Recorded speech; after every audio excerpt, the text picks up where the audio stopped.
Bien. Bueno, ahí intentando una persona más. Bueno, buenas tardes a todos. Vamos a tratar de no ser, como siempre, muy intensos en estas presentaciones.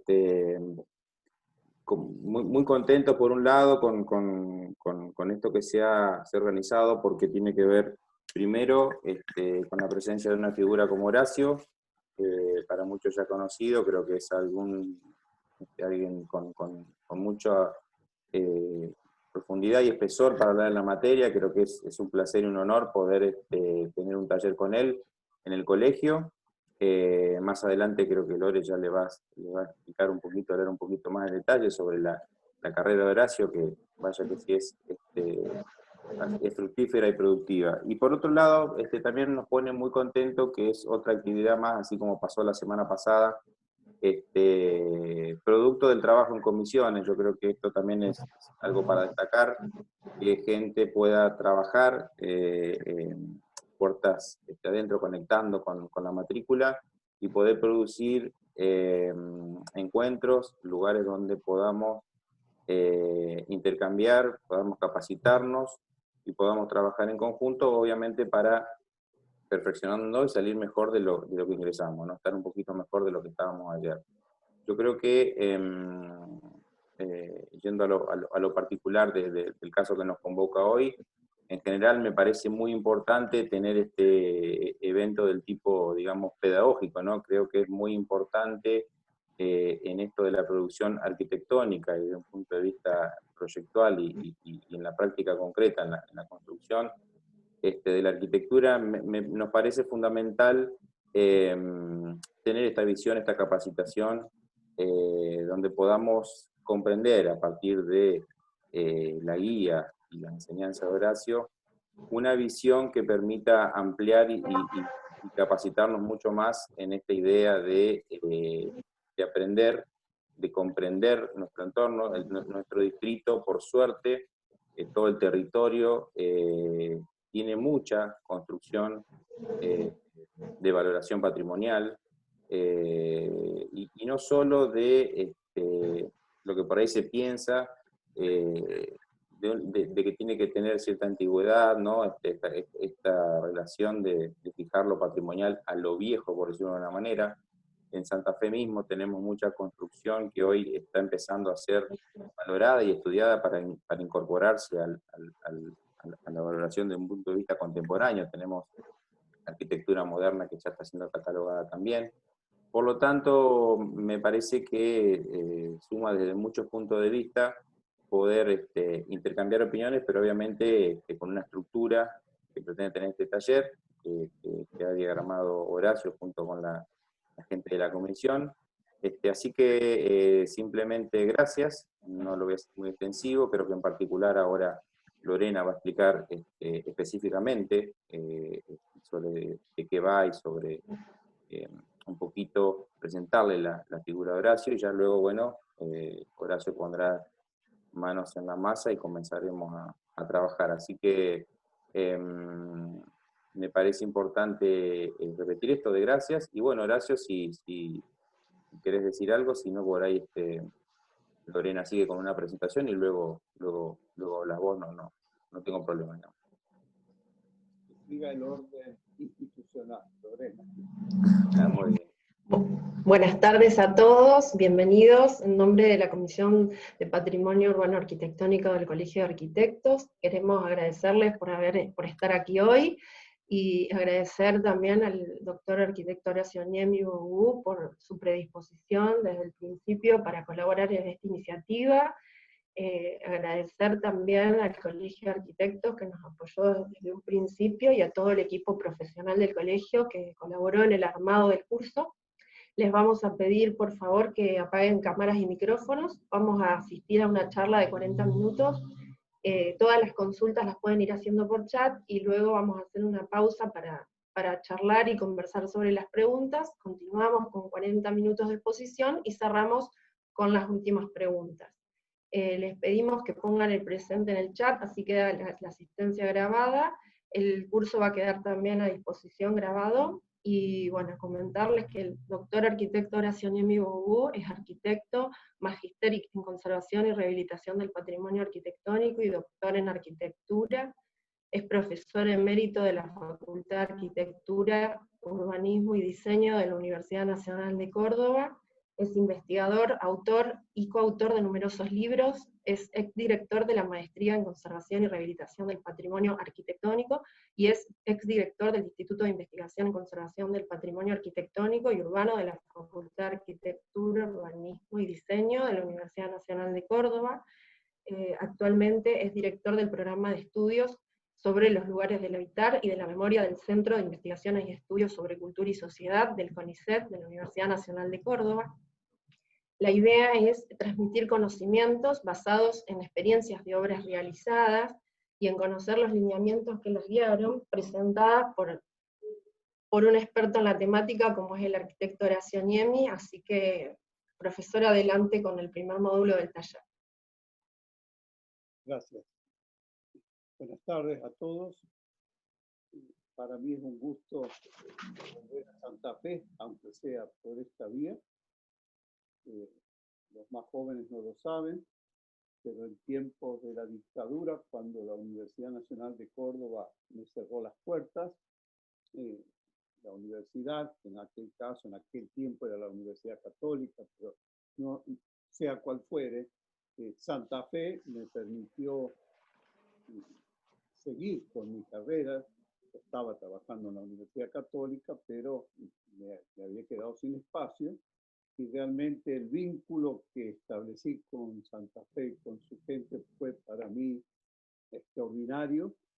Sigue vivo e intenso con muchos de aquellos exalumnos, ahora colegas y notables y reconocidos profesores, de manera que es un gusto estar acá con ustedes.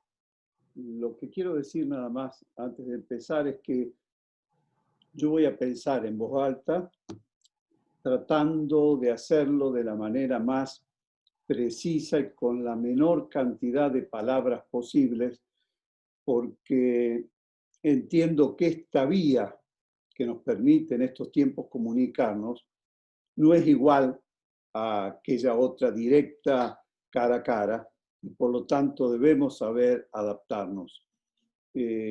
Cada uno de ustedes tendrá que hacer luego un esfuerzo en revisar, en confrontar críticamente lo que yo diga con lo que ustedes piensan, en consultarme. Verán que al inicio de la presentación va a aparecer un correo y mi teléfono celular.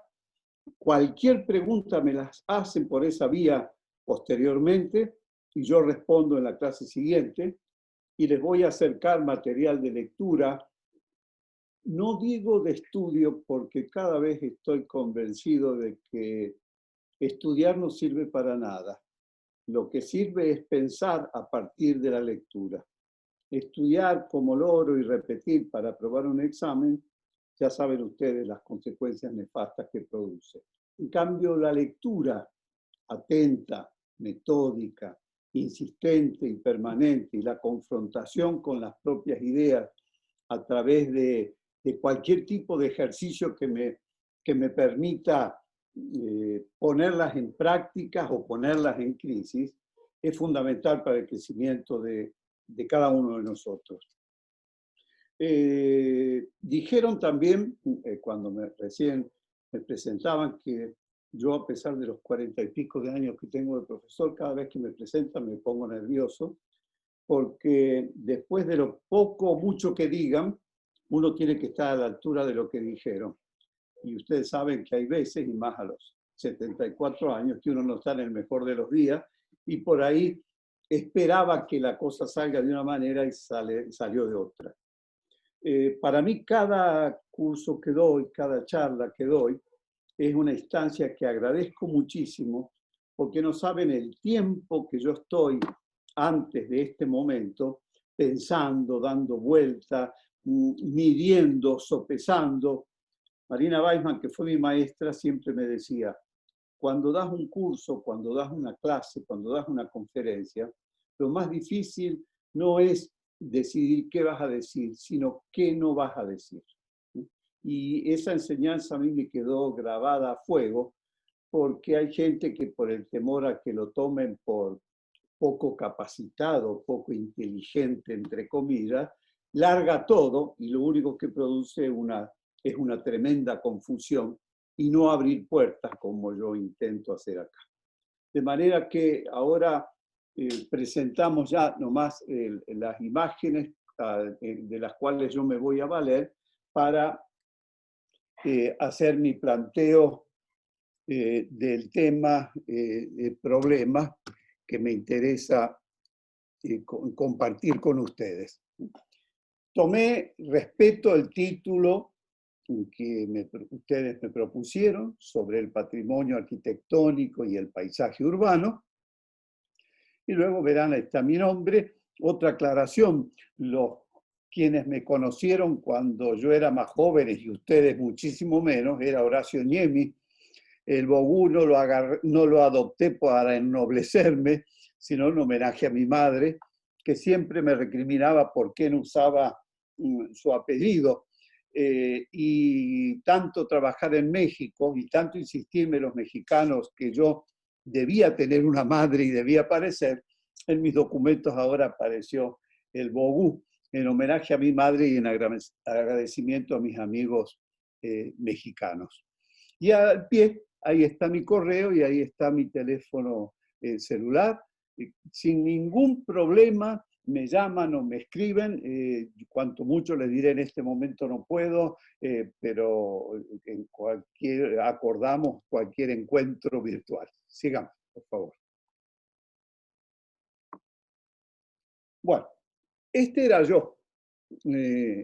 Unos meses antes de cumplir el año, pongo la imagen porque según mi abuelo, cosa que yo recuerdo, mi abuelo paterno, a los 2 años y medio, 3, o sea, 2 años después de esta foto, mi abuelo me estaba llevando de la mano en el patio de la gran casa por el terreno enorme en el cual vivíamos en la ciudad de Pergamino, en la provincia de Buenos Aires, él decía que me había preguntado qué iba a hacer yo, qué quería hacer yo de grande, y yo dije, yo quiero hacer casas. Esto lo digo porque jamás dudé de mi vocación hacia la arquitectura. Tal es así que el único juego que yo valoro y recuerdo de mi niñez eran mis ladrillos, con los cuales yo inventaba y hacía casas y les daba vida. Y esto me marcó. Yo llegué al secundario sabiendo lo que quería hacer y por lo tanto elegí las materias que me gustaban y yo relacionaba con aquello que iba a hacer, y a las otras las pasé, pero no les presté la atención tal vez que debía. Siguiente. La otra, por favor. Hola. Ahí está. Muy bien. Algunas pocas ideas que pido prestadas para plantear mi visión y mi posición ante el mundo. Esta es una cita de Peter Handke, un escritor austríaco contemporáneo, que se pregunta, ¿por qué no se inventó un dios de la lentitud? Este señor tuvo el premio Nobel el año pasado, y me parece muy importante este planteo porque en relación con el pasado, la lentitud es una de las llaves que nos permite a desentrañar aquello que nunca llegaremos a conocer en su totalidad, pero que si nos damos el tiempo y el espacio necesario, lograremos ese vínculo que para mí es indispensable para que uno pueda hablar de conservación del patrimonio. Siguiente. Esta señora, Louise Gluck, es la premio Nobel este año de literatura. Es una poeta norteamericana que en un hermoso y largo poema que se llama Octubre, comienza diciendo, y está en femenino porque habla de ella: es cierto que falta belleza en el mundo. Es cierto también que no soy la indicada para restituirla. Tampoco hay candor, pero ahí puedo ser útil. Tomo sus palabras y entiendo que con nuestro trabajo podemos, en relación con el patrimonio edificado, podemos devolverle candor a lo construido con respeto, con seriedad, con rigor y sin dejar de ser nosotros. Siguiente. Confucio, un pensador chino de la antigüedad, decía: estudiar y no pensar es un desperdicio. Pensar y no estudiar es peligroso. Y esto, para el tema del patrimonio, es vital. Sobre todo porque los arquitectos, con esta impronta creativa, a veces arrolladora, lo que hacemos es pensar, suponer, hipotizar y actuar, que para el caso del patrimonio son casi como un arma de guerra. Lo que hay que hacer es estudiar e indagar, y ya no en los libros, sino en el libro hecho de ladrillo o de hormigón o de lo que fuere, que es la obra de arquitectura sobre la cual vamos a trabajar. Y este es otro aspecto que para mí es vital. La conservación no se puede poner en práctica si no hay estudio previo que nos permita saber con quién nos estamos queriendo entender, que es ese objeto o esos objetos edificados que tenemos por delante. Siguiente. Yo he hecho una serie de esquemas. Mi cabeza trabaja así. Yo pienso de esta manera, y en lugar de hacerlos con la computadora, todos ordenados, preferí mostrarlos como yo los voy construyendo. Muchos, cuando los termino, ya me planteo que muchas cosas cambiaría, como por un problema en mi computadora que me hizo dudar en proyectar yo mismo el PowerPoint. Lo están proyectando desde el Santa Fe. Yo no podré con el cursor señalar, entonces yo les voy a indicar cómo vamos a leer, como siempre, como lo hacemos en nuestro mundo occidental, de izquierda a derecha y de arriba hacia abajo, partiendo del sujeto, que yo lo planteo como un individuo, como un ser necesitado, simbólico y hacedor. Y en el otro extremo, a la derecha, planteo la idea de sujetos en plural, es decir, que son los otros.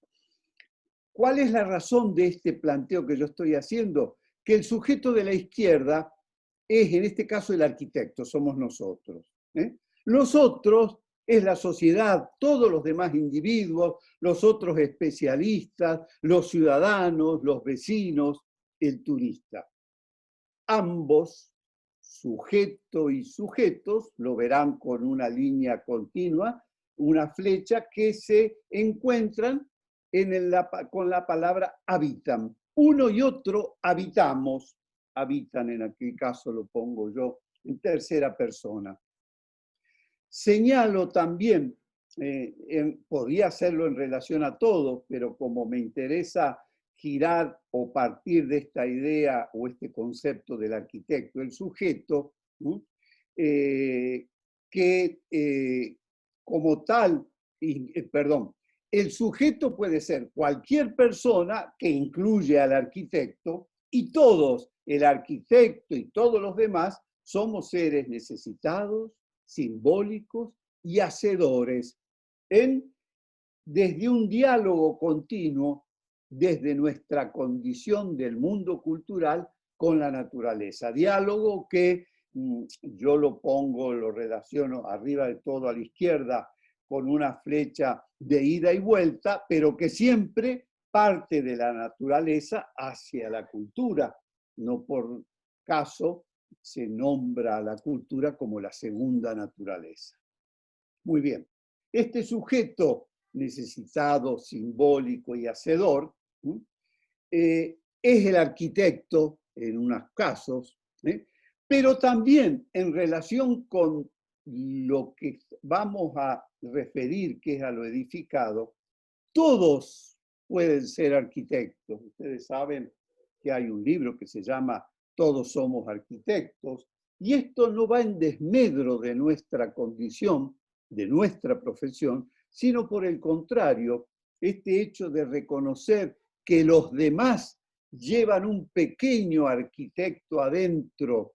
¿Por qué razón? Porque habitan. Y el habitar nuestro se resuelve espacialmente y por lo tanto cada uno tiene su pequeña, loca, disparatada, lo que ustedes quieran, idea sobre lo que implica habitar, pero claro, carecen en general, pero no siempre, de las armas que nosotros profesionalmente tenemos el privilegio de manejar para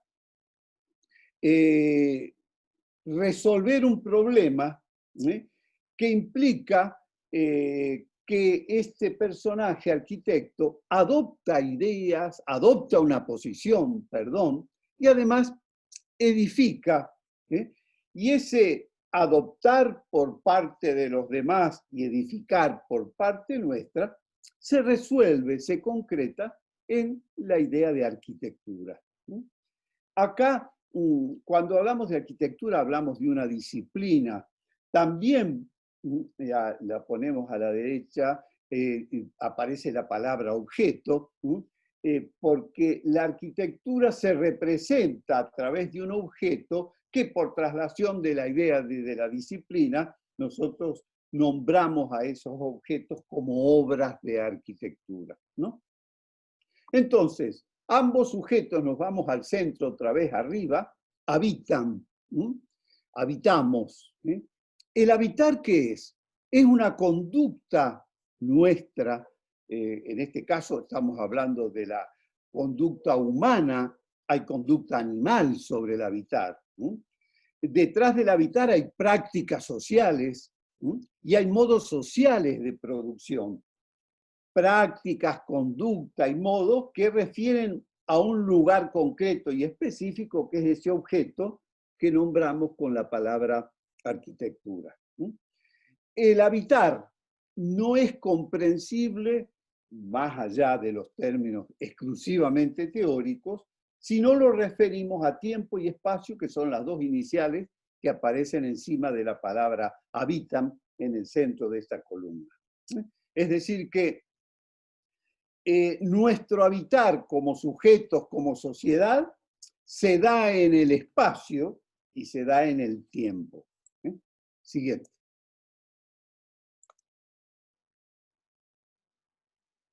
Al respecto, cuando hacemos arquitectura, y en mi caso cuando veo arquitectura, yo me pregunto, ¿qué hay de viejo nuevo?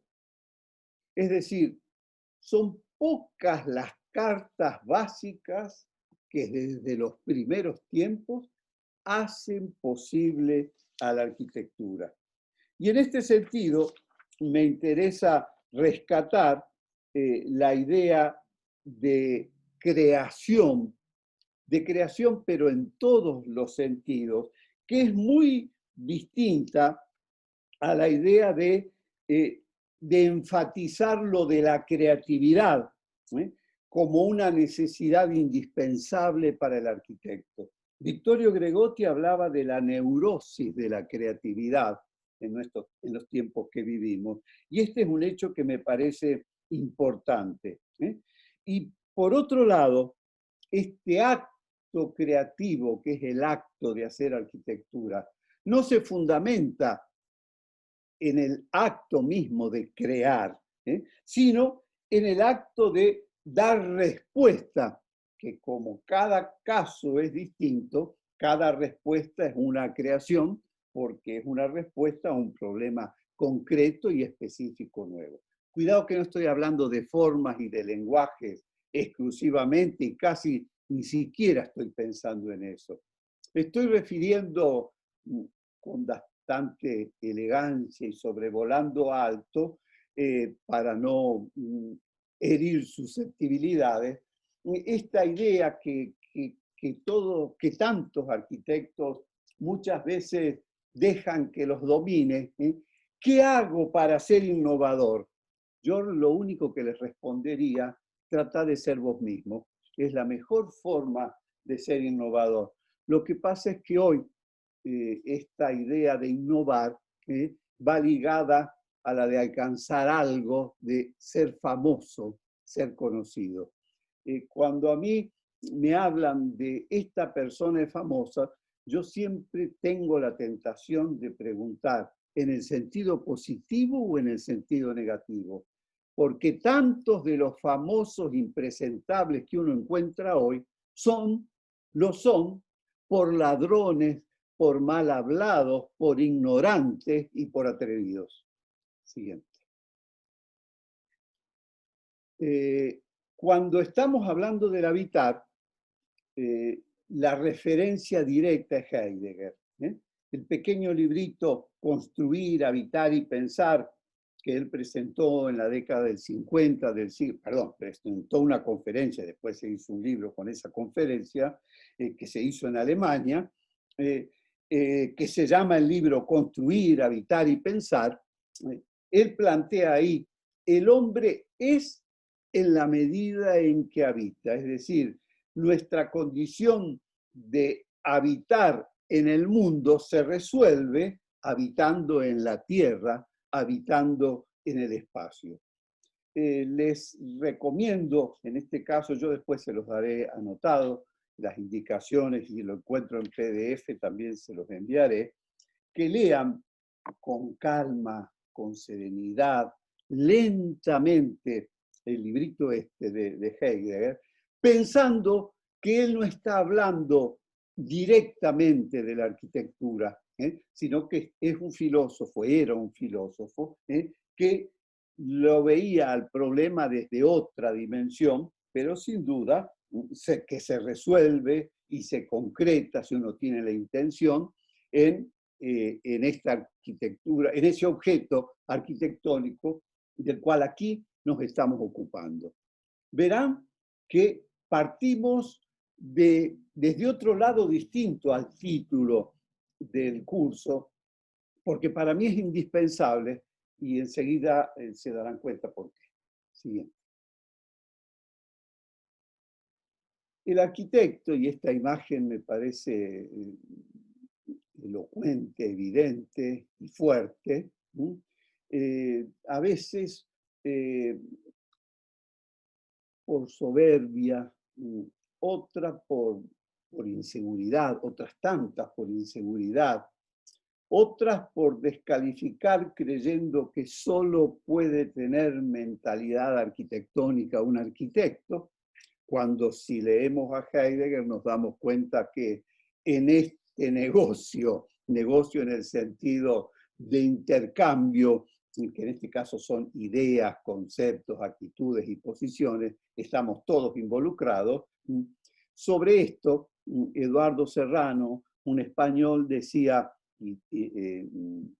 tomé una parte, perdón, volvamos a la anterior. No, para atrás. Eso. Tomó una parte de un pensamiento suyo, el final, que decía, hay gente que no sabe y hay gente que sabe. La que sabe son los arquitectos, a quien este se refiere, y la que no sabe son todos los demás. Y esta, la que sabe, es la que debe decidir sobre lo que les conviene a los demás.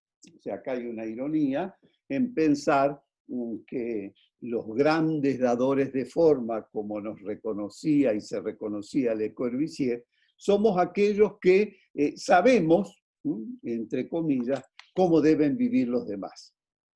Tremendo error. Siguiente.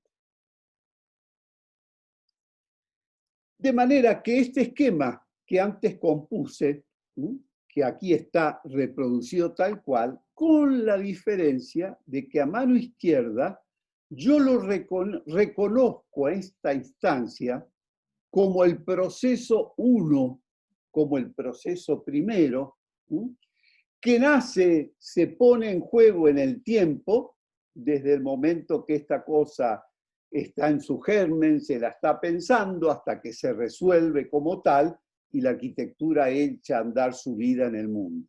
Es decir, ese proceso 1 es un proceso creativo, este primero, que para mí es indispensable para luego poder hablar de la otra dimensión, que es la que aquí nos interesa.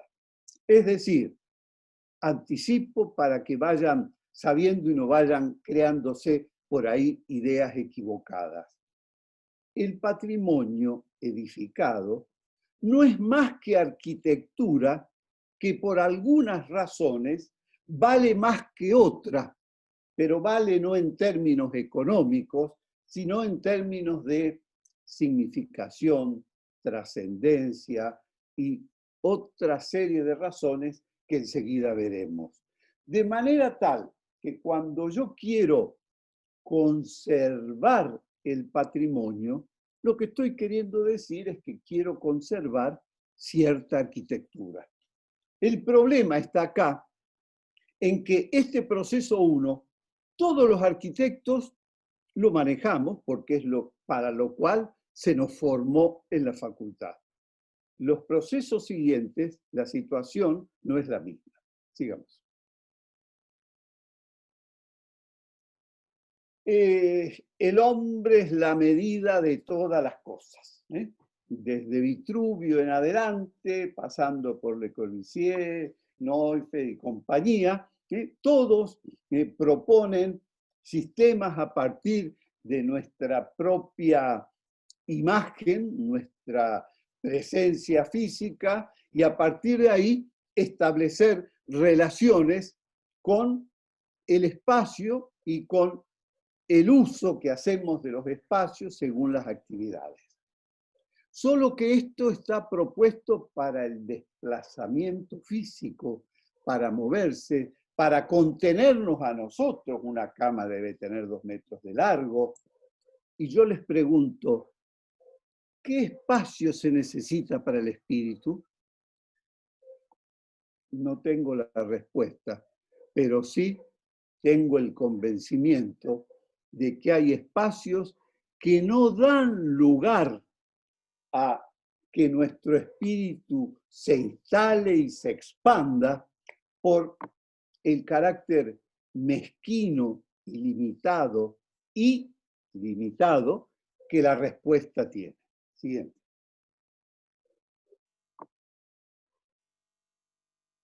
Esta imagen es un grabado del siglo XIX que refiere a aquel espacio mínimo habitable, como lo llamó Gropius después, donde los obreros vivían cerca de la fábrica,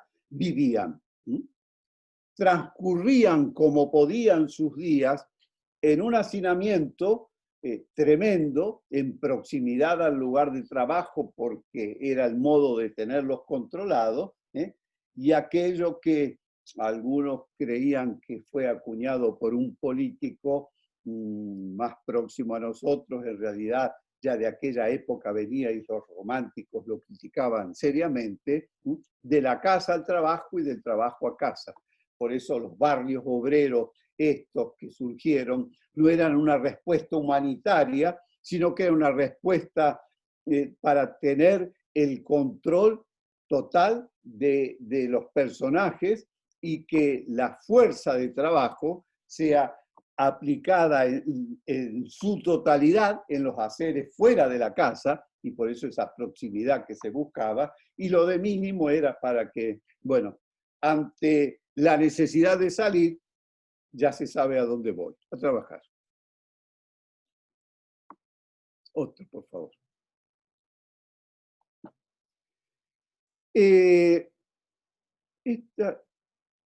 No.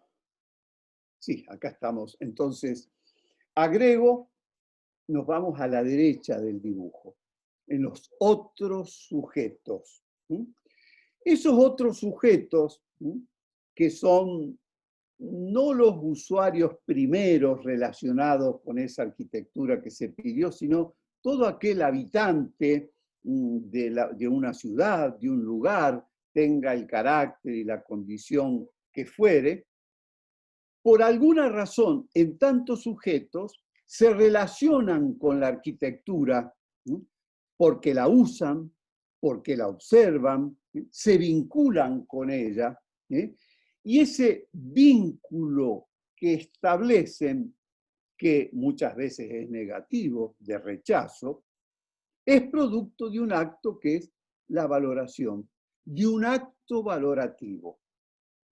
Es decir, todo sujeto, todos nosotros, somos seres valoradores.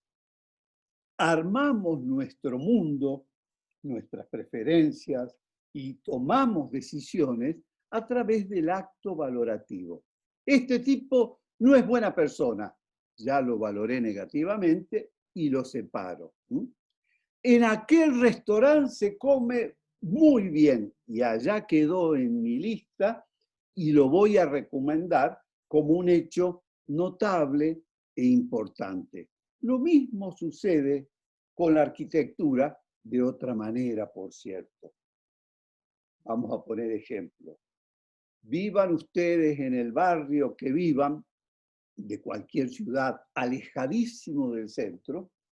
Para los vecinos del barrio ese, seguramente la capilla, el club del barrio, algún otro tipo de lugar que muchas veces es de encuentro, de reunión, de carácter social, tiene una cierta atracción que le van permitiendo que esa arquitectura se vaya cargando de reconocimientos, de identificaciones que la señalan de cierta manera. No estoy ni remotamente pensando que se trate de excelentes ni máximas obras de arquitectura, ni menos aún bellísimas, entre comillas, ya después ampliaremos esto. Es decir, que valoramos no solo lo bello, sino aquello que llama la atención, que posibilita, que me hace sentir bien, que me recuerda tal cosa. Eso es lo que los sujetos en general hacen con su tarea valorativa, que no requiere de estudios especiales, ni mucho menos.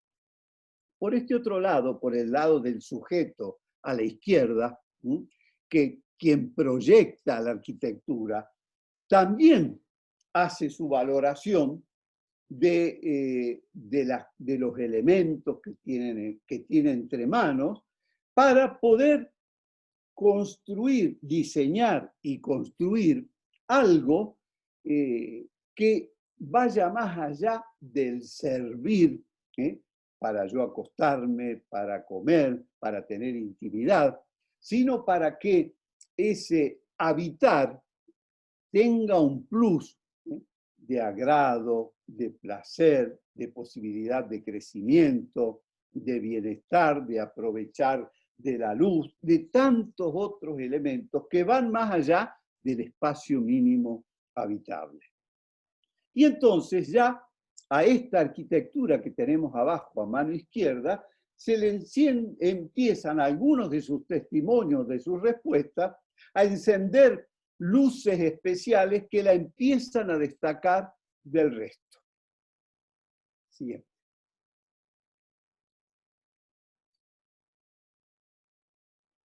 Y es ahí entonces cuando las reacciones son al respecto de los más variadas. Frente a ciertas respuestas construidas, hay respuestas humanas que sin que emitan palabras ya me están diciendo por qué lado va su vínculo con este no posibilitante de un buen habitar, según lo que tal vez esta persona esperaba o necesita. Yo les pongo un ejemplo concreto. Yo vivo a las afueras de la ciudad de Córdoba, hacia el noroeste de la ciudad, el eje de crecimiento tremendo que ha habido hacia esta zona, el camino a las Sierras Chicas, que se llenó de barrios privados, de pequeños housing y cantidades de cosas.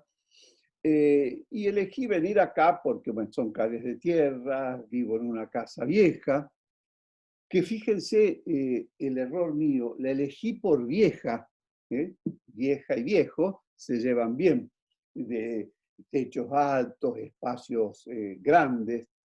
Sin embargo, el asoleamiento y la iluminación no son los ideales para lo que a mí me gusta de disfrutar del sol, de la luz, de las plantas, y esto me está en este momento llevando a en ciertas situaciones, llegar a una imagen como la que están viendo aquí en la foto, de sentirme, este lugar ya no es para mí. Yo no soy feliz acá, por más que sea una casa grande, espaciosa, puedo tener la cantidad de libros que quiero, los perros, el canario, las plantas y todo, pero sin embargo vivo en una jaula. Siguiente. Hay otros que con cautela, como este señor, con un solo ojo, como diciendo, no me voy a dejar embaucar, empiezo de a poco a ver qué tipo de vínculo se construye. Y esto, insisto, es importante.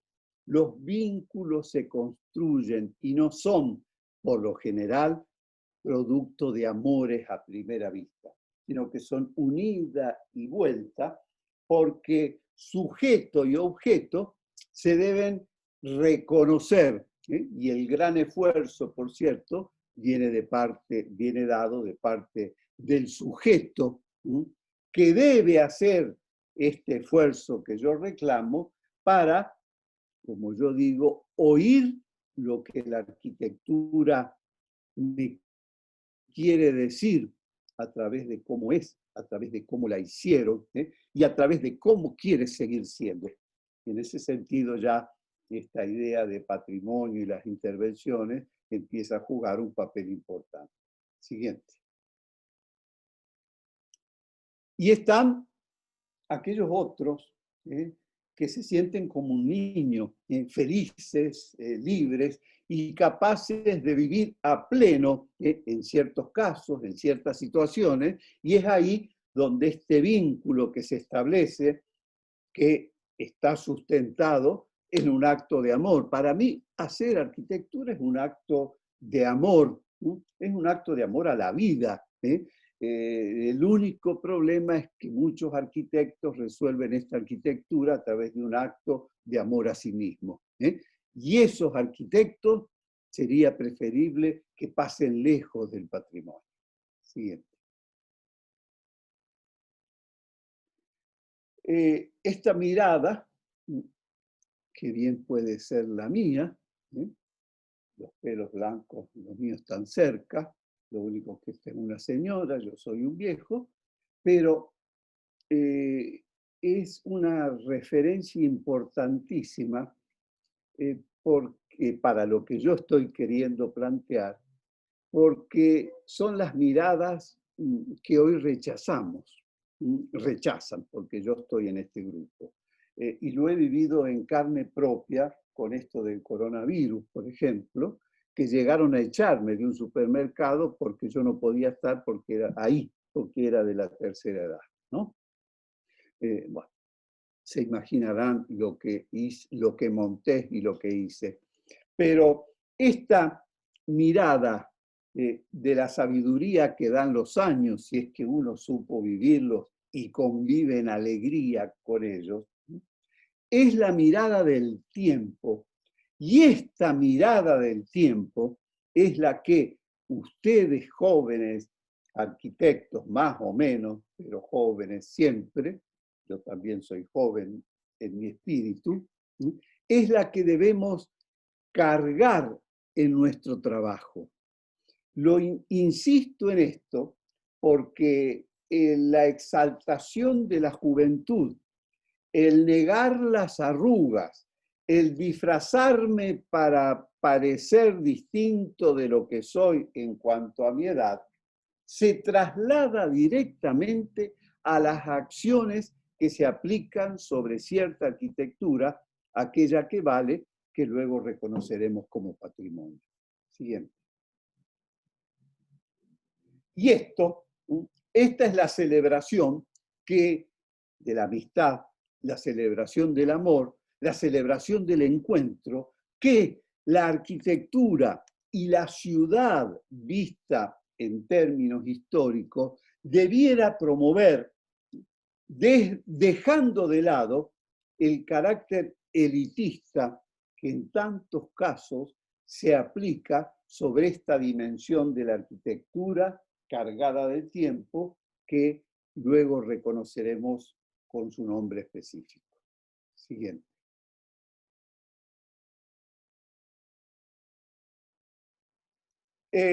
Aquí estoy mostrando una respuesta al acto creativo de hacer arquitectura en un barrio de viviendas, en una ciudad X de México, de los tantos que hay. Aquí todos son iguales y todos viven en cajas de zapatos tiradas en el terreno y en el medio del campo, en un canto de odio a la vida. Yo no quiero creer que no hubo arquitectos por detrás. Y si los hubo, quiero creer que están presos o muertos. Siguiente.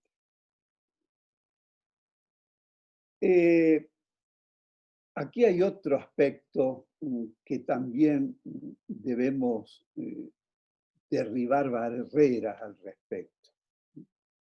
La casa de cada uno es la casa que quisimos, la que nos tocó en suerte, las que nos pudimos dar el gusto de tener, pero que es la casa nuestra, que es la casa del caracol de la izquierda, y no la de este otro caracol de la derecha, que va orondo por la vida, porque tiene una casa hecha por Frank Gehry.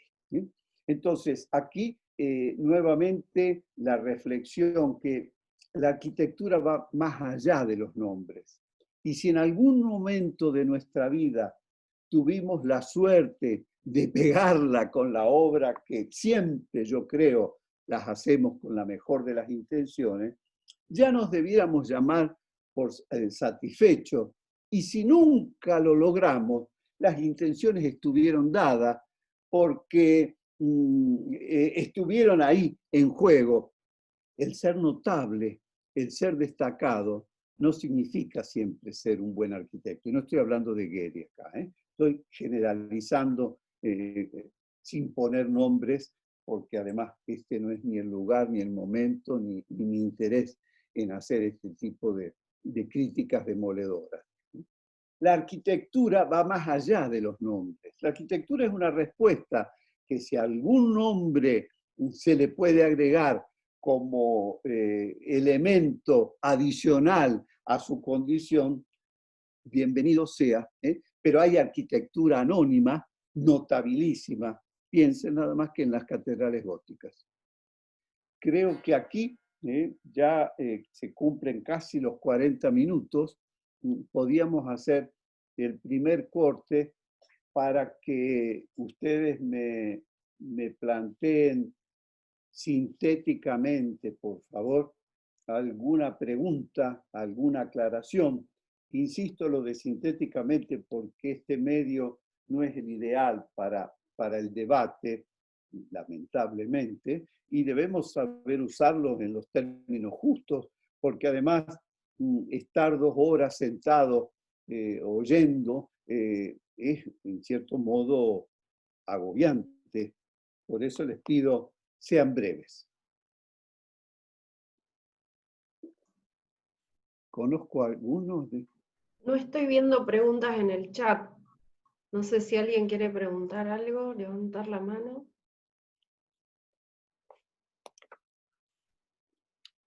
Pero vos tenías alguna, andás haciendo, tenías algunas Bueno, anotadas. yo le quería preguntar qué opina de las intervenciones centradas en pintar una fachada histórica y modificar todo el resto, dejando solo la fachada vacía. ¿Hay un Mira, límite de intervención cuando se trata de ampliar una superficie edificada? como todavía no llegamos a esa parte, pero sí hay algo para responder a tu pregunta.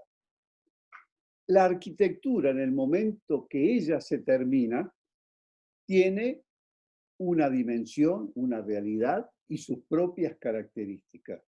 Hay una cuestión ética primera, que es el respeto hacia la obra de los demás.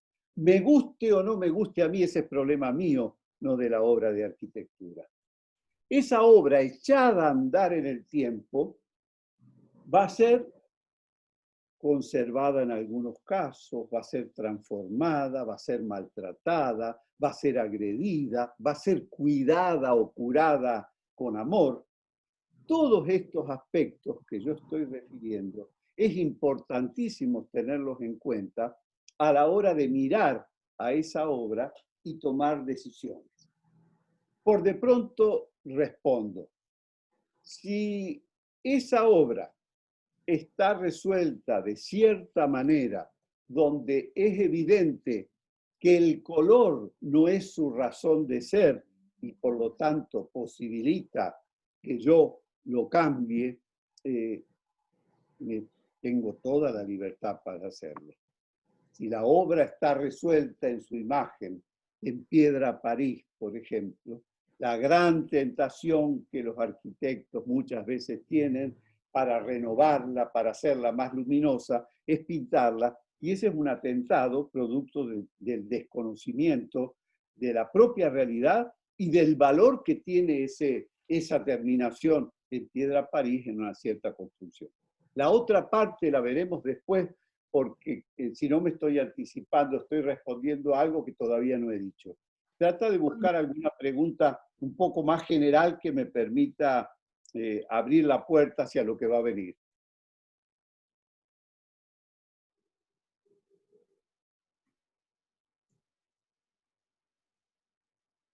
¿Me oíste?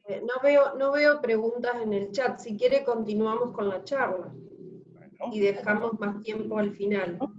bueno, sigamos.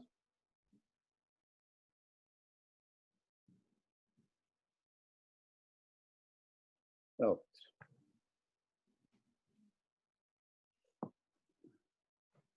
Muy bien.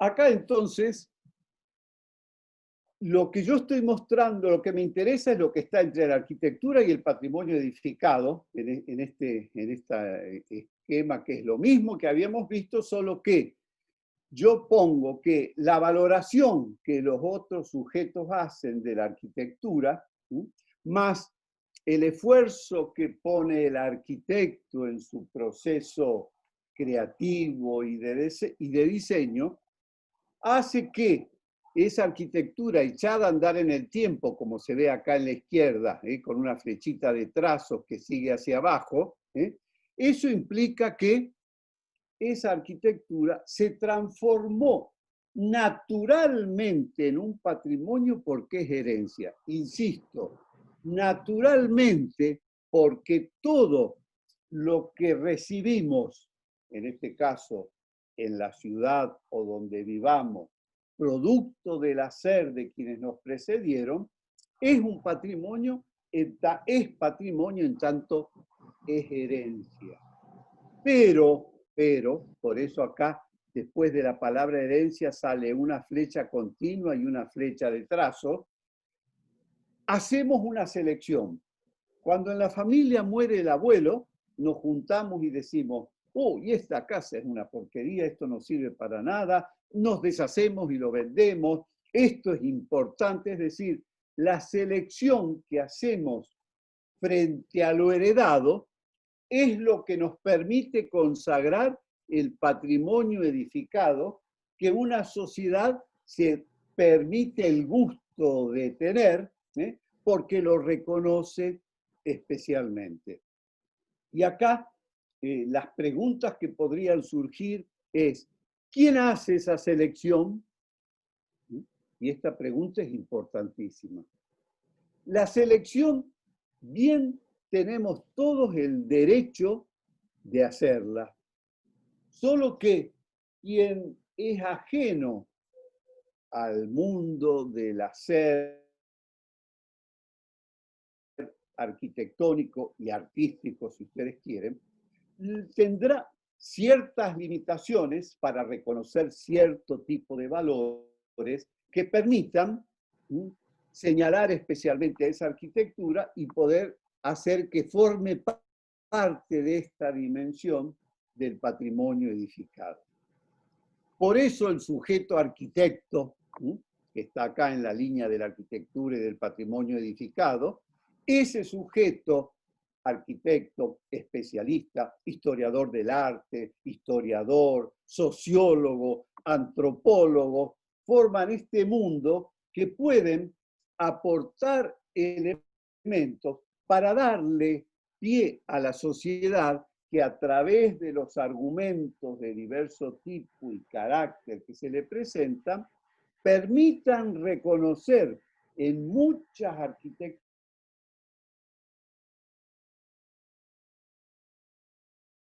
no les permite ver, porque puede ser la carga histórica, puede ser la carga simbólica, pueden ser distintos elementos más allá de del carácter objetual de la obra misma que hacen que ésta pueda pasar esa selección e integrar aquel grupo.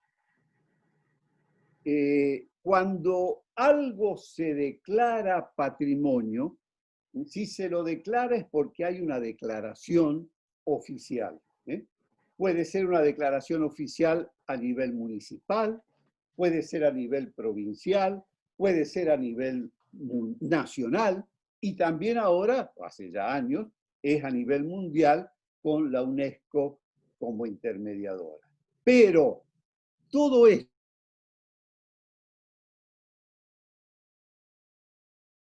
otros sujetos, si la sociedad, si los vecinos, si los ciudadanos, si los turistas eventualmente, de algún modo se identifican con alguno de aquellos valores para apropiarse de esa arquitectura.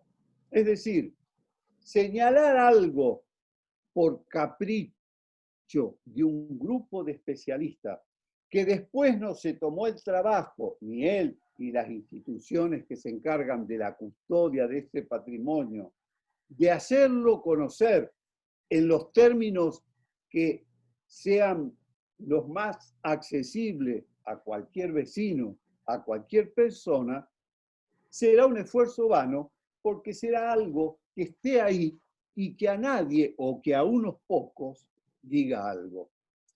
Aquí estoy planteando una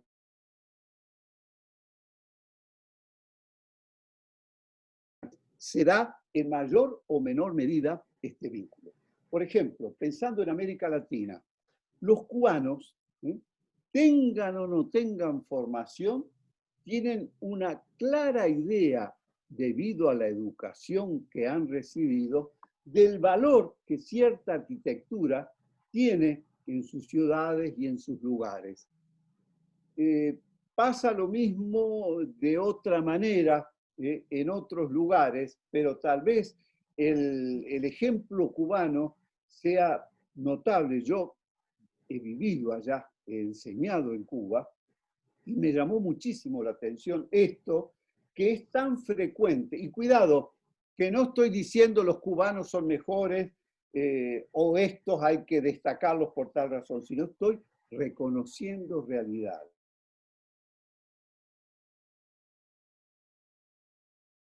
Realiza una débil y recortada y a veces caprichosa relación con la historia. de carácter selectivo. Por ejemplo, exaltamos el valor de lo colonial, cuando en realidad después, en términos sociales y económicos, hacemos dura crítica a lo que implicaba el sistema colonial. Sin embargo, el producto arquitectónico, porque para nosotros que negamos las raíces indígenas, que también no fueron lo suficientemente fuertes como para dejar notables testimonios de patrimonio edificado, lo colonial es lo más viejo y por eso es para nosotros lo más valioso, y eso no es cierto. Que es valiosa, es cierta esa arquitectura. Que es la más valiosa, no es cierto. Y por otro lado,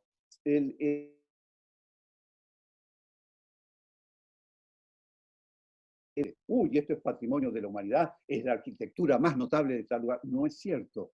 A la UNESCO no sale con una lupa por el mundo a buscar arquitecturas notables para rescatarlas como patrimonio de la humanidad, sino que recibe propuestas de personajes, de instituciones, etcétera, de instituciones de un país, que proponen candidaturas.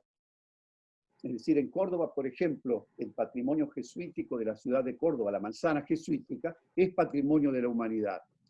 Como tantas veces he oído, y a veces hasta guías de turismo decir, estos son los edificios más importantes y más bellos de Córdoba porque la UNESCO lo declaró patrimonio de la humanidad. Eso no es cierto. Es una declaración de notable y reconocido por su dimensión, por su significado, etcétera, etcétera, pero esto no quiere decir que en la ciudad no pueda haber otros testimonios igual o más valiosos que ese. Y entonces, aquí habíamos puesto a la izquierda el proceso 1, que llegaba de los sujetos hasta la arquitectura. ¿Sí? Cuando agregamos la dimensión del patrimonio edificado, estamos en un proceso 2. ¿Sí? El proceso 1 a la izquierda es el proceso de creación, a la izquierda, totalmente a la izquierda, en el extremo izquierdo. Y el proceso 1, creación. Acá, exacto. Y en el otro extremo, el proceso 2, en el extremo derecho, es el proceso de reconocimiento y de identificación. Recuerdan que hace un rato les dije, el proceso 1, todo arquitecto está preparado y está formado para hacerlo, porque es lo que sabe hacer metodológicamente y en todos los sentidos, desde el proceso intelectual hasta el proceso físico de concretar para llegar a construir ese bien objeto arquitectura.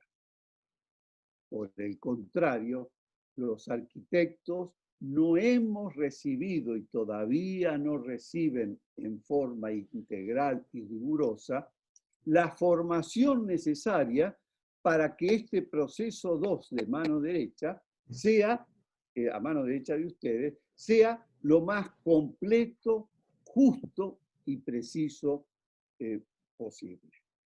Y acá una crítica importante. Se deja esta tarea de reconocimiento y de identificación en manos de los profesores de historia de la arquitectura, lo cual es un error. El problema del patrimonio edificado y su tutela es un problema integral, pero si lo quiero resolver físicamente, es un problema arquitectónico y por lo tanto, en este proceso 2 deberán intervenir arquitectos historiadores y conservadores, pero deberán intervenir el arquitecto hacedor también, porque muchas veces un profesor de historia no está volcado al ejercicio de su propia profesión. La tendencia es hacer una arquitectura historicista, que se parezca a aquello que había, cuando eso nadie dijo qué es lo que se debe hacer a la hora de intervenir. Acá todavía no estamos pensando en proyectos, pero estamos pensando en reconocer y en identificar. Los datos históricos son claves, pero hay muchos otros elementos de la razón de ser de la arquitectura que hacen que el problema del patrimonio edificado no sea solo un problema histórico y que la historia no es la dimensión que da significado y razón de ser a toda acción de tutela del patrimonio edificado. Siguiente. Profesor, hay dos preguntas que tienen que ver con el tema que estaba tratando del reconocimiento y de la identificación. Griselda pregunta, ¿cómo se define o decide o cataloga un edificio o sector patrimonial, o cómo se dimensiona lo intangible? Oh, Griselda, la señora Griselda que yo conozco es Castellini. No sé. No sé. Sí, pero es Bertoni, no es Castellini. Pero no bueno, feminismo. Vamos por muy buena la pregunta. Para reconocer, yo antes debo establecer la tabla de valores que me haga posible analizar y pasar por un filtro esa arquitectura para señalarla o no como patrimonio edificado. Y este es un problema muy serio, porque la valoración, quienes se han ocupado del tema de los valores han sido los filósofos. Para el campo de la arquitectura hay muy pocos que han reflexionado al respecto. En Latinoamérica lo hubo, en México, José Villagrán García, que fue un arquitecto que enseñó teoría de la arquitectura en la UNAM, y que sí reflexionó al respecto. Y lo que quiero advertirles es esto. Si ustedes me dicen, o Griselda me dice, mirá, yo tomé una tabla que encontré que aplicaron en Florencia o en Nueva Delhi, lo que sea. Y yo te digo, ante todo, si a esa tabla la pasaste por el filtro de la propia realidad de Santa Fe para valorar su patrimonio, tenés todo el derecho de hacer propia una tabla que en principio fue construida para otra realidad. Pero sepan que los valores mutan en el tiempo. Por ejemplo, hoy buscamos valores ambientales que hace muchos años no eran reconocidos y no eran importantes. El valor estético que hace décadas se buscaba como un rasgo distintivo de la arquitectura, sobre todo a través de la clave del estilo, hoy pasó a tener una dimensión mucho más amplia, que es el valor arquitectónico. No solo interesa la forma, interesa la técnica, interesa lo espacial y tantos otros aspectos. Entonces, ahí hay un trabajo interdisciplinario que hacer para poder construir, en base al conocimiento que se tiene de la arquitectura de un lugar, la tabla de valores a aplicar para poder hacerla pasar esa arquitectura a través de ella y decantar aquello que reconocen como patrimonio edificado de la ciudad. Por cierto, que acá no tienen que haber exclusiones en principio, es decir, salvo que ustedes quieran decir, por ejemplo, queremos reconocer patrimonio monumental, ahí ya estamos pidiendo que se construya una tabla mucho más ajustado el lápiz para hacer el filtrado, porque se supone que los monumentos son la joya de la corona, es decir, son aquel patrimonio edificado más notable, más significativo, y por donde pasa o por donde descansa, en principio y básicamente, la identificación de un lugar, la identificación de una ciudad.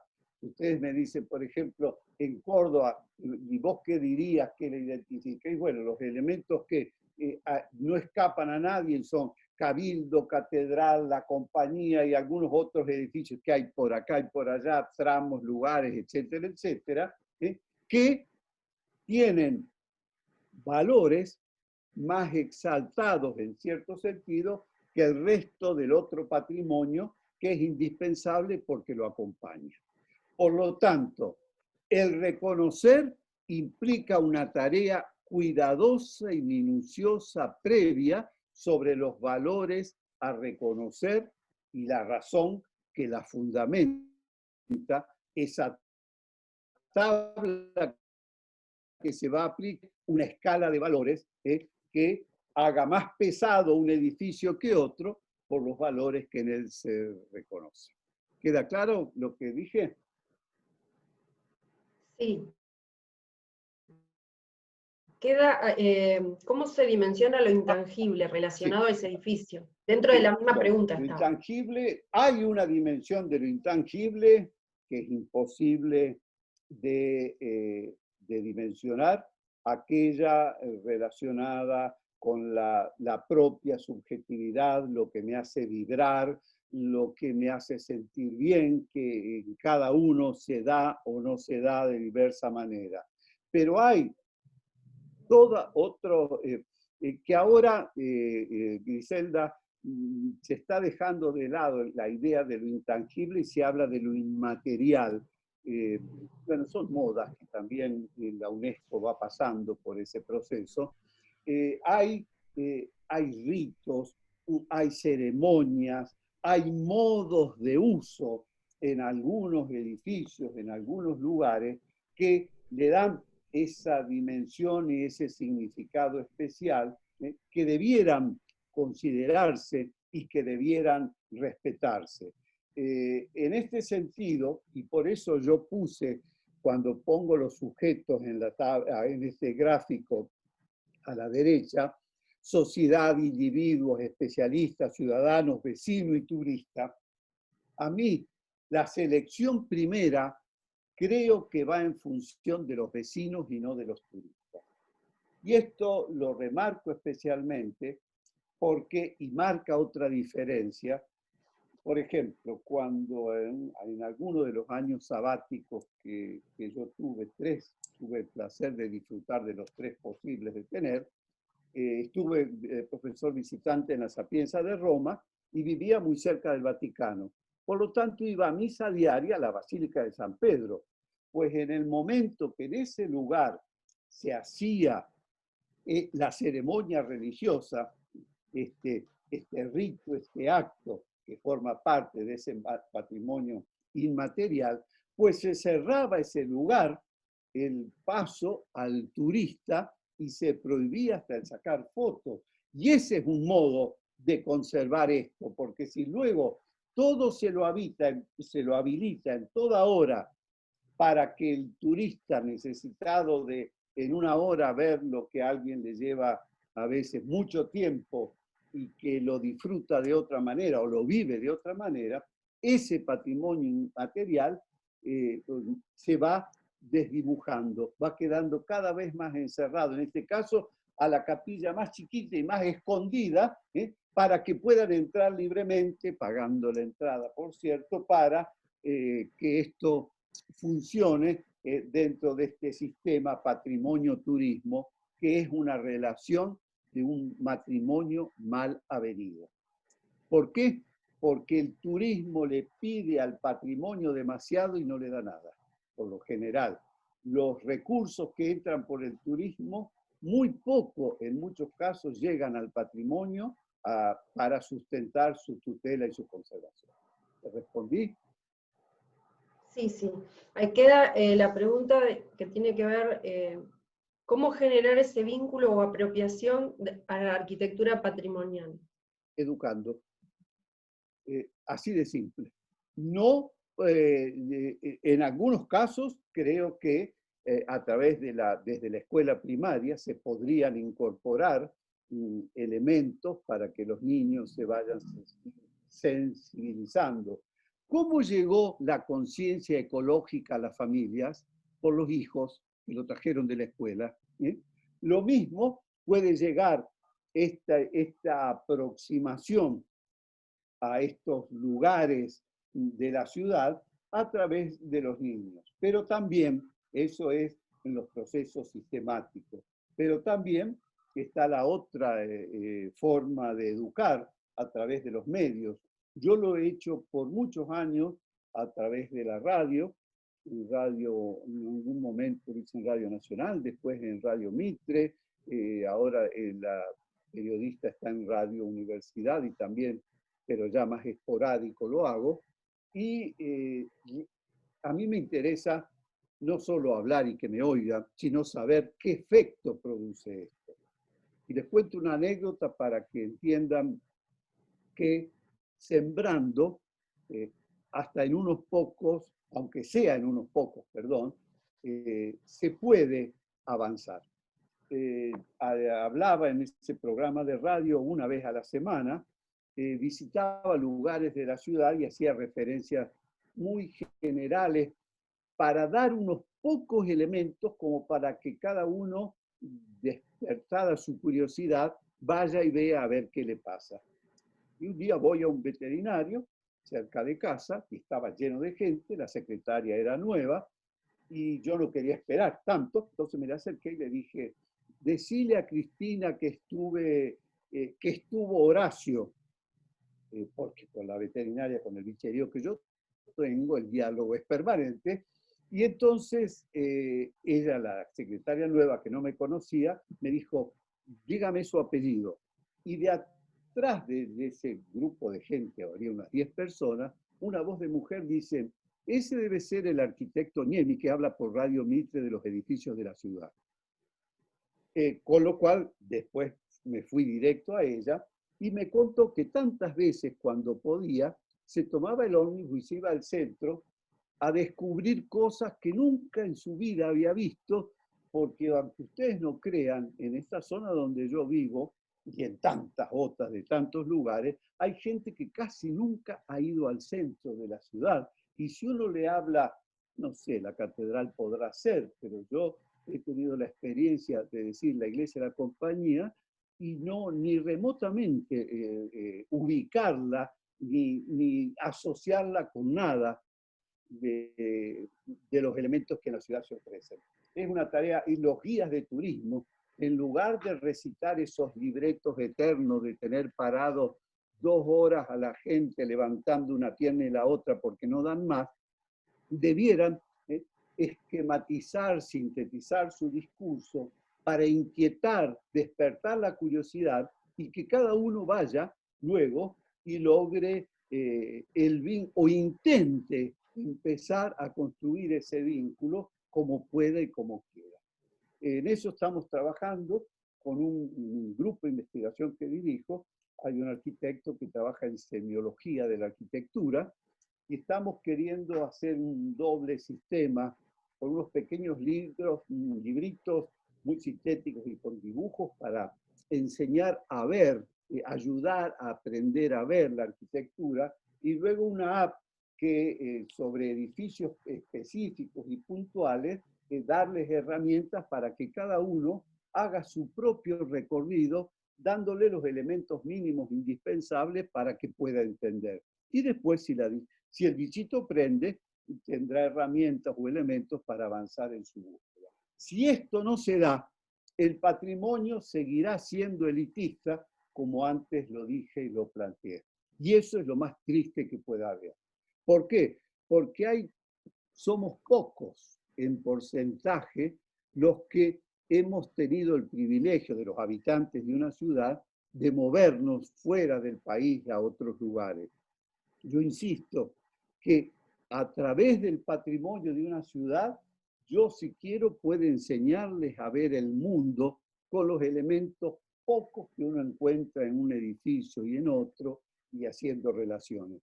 Todo esto es un campo no abordado, no trabajado en general acá, desde esta perspectiva. No la del especialista que impone y dice sentencias, y esto es bello y vos tenés que verlo como bello. No, dar instrumentos, dar herramientas para poder abrir los ojos. y para poder ver. Siguiente. Hay otra pregunta que dice, de Patricia, que dice, ¿el patrimonio alcanza o se amplía a la escala territorial o ambiental? Sí, claro que sí, claro que sí. Ya estamos en esa escala, sin duda. El territorio desde los años 60 en Europa, fines de los años 70, ya hay libros que se llaman, recuerdo cuando yo hacía mi especialidad en Florencia, un libro del profesor Gurrieri que se llamaba El restauro del territorio. Claro que sí, la escala ambiental, la escala territorial, hoy son indispensables, por cierto. Bueno, acá tienen una imagen de campo de concentración bueno, que ustedes saben el peso que este sistema de los campos de concentración tuvo, lamentablemente, estamos acá en Auschwitz, tuvo sobre tantísima gente, que era un sistema, tiene este nombre, pero eran varios campos que fueron los más notables y más grandes en territorio europeo, que fue el mayor centro de exterminio. La UNESCO lo reconoció como Patrimonio de la Humanidad en 1979, pero ya desde 1947 es un museo. Acá no hay belleza, os dicho de otra manera, hay belleza. Hay belleza porque piensen que acá ha habido gente que escribió poemas cantándole a la poca vida que le quedaba, reflejando lo que sufrían, pero lo que sufrían vivos. Por eso hay gente que dice, pero si acá no hay belleza y exterminaban gente, ¿para qué declaran esto? Primero para advertir, para recordar, para que nunca más suceda. Y en segundo lugar, porque el silencio de estos lugares, casi ningún recurso agregado para no producir ruido de interferencia en lo que implica y significa una visita a un lugar tan fuerte y tan cargado de significado, transmite un mensaje que a nadie deja indiferente. Aunque uno diga después de esto no vuelva más, no vuelvo más, pero la experiencia está ahí. Entonces, por favor, la idea de patrimonio no tiene que ver solo con la belleza, con la alegría, con la felicidad, con lo grandioso, con lo solemne, con los reyes. Tiene que ver con la vida, con las personas, con la alegría, con el dolor, con el sufrimiento, con el trabajo, con el ocio y con todo lo que hace a nuestra propia condición. Siguiente. Acá ya voy agregando elementos. Desde la arquitectura que aparece en la línea del sujeto, que llegamos al patrimonio edificado, que recién estuvimos comentando, al lado de la palabra compuesta patrimonio edificado, yo entre paréntesis puse arquitectura que tiene valores especiales. Y acá digo lo siguiente, el valor de uso se da por descontado en la arquitectura y en el patrimonio, salvo que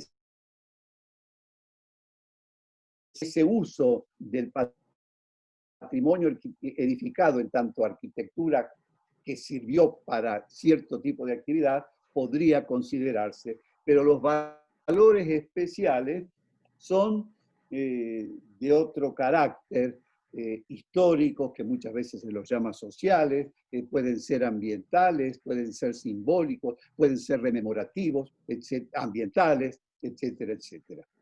Muy bien. Ese patrimonio, si lo seleccionamos y lo señalamos, inmediatamente vamos a reclamar su conservación, abajo de todo, su conservación. Y ahí ya empiezan elementos más concretos y específicos para agregar al lenguaje de ustedes. Estamos hablando de tutelar y prolongar la vida útil del patrimonio edificado. Por eso, los modos tradicionales son dos. El primero, y que es el más frecuente, es la restauración.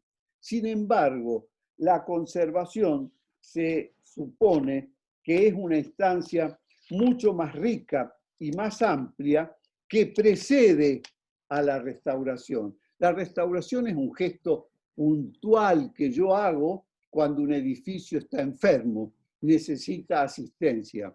La conservación es lo que nosotros hacemos todos los días, ¿sí?, al alimentarnos, al movernos, al higienizarnos, para que poder mantener viva nuestra condición sin provocar ningún tipo de cambio impactante.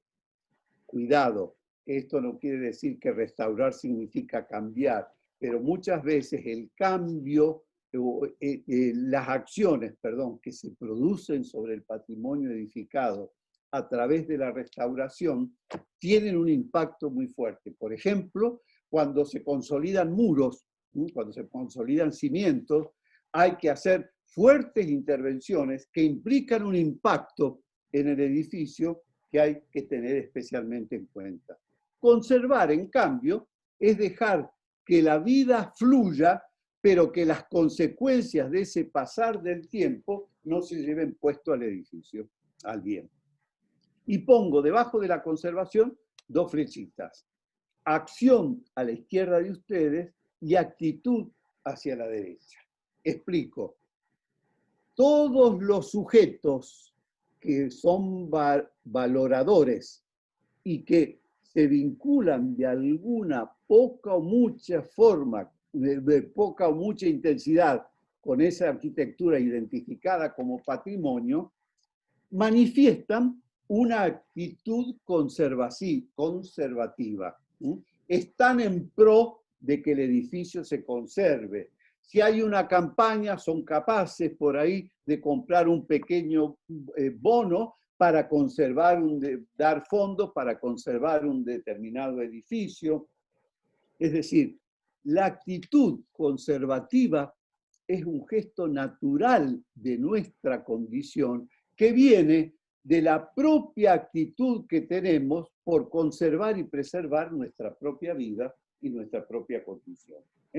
Que, por cierto, trasladado al patrimonio edificado ya es más selectivo, porque hay gente que dice, a mí los edificios viejos no me gustan.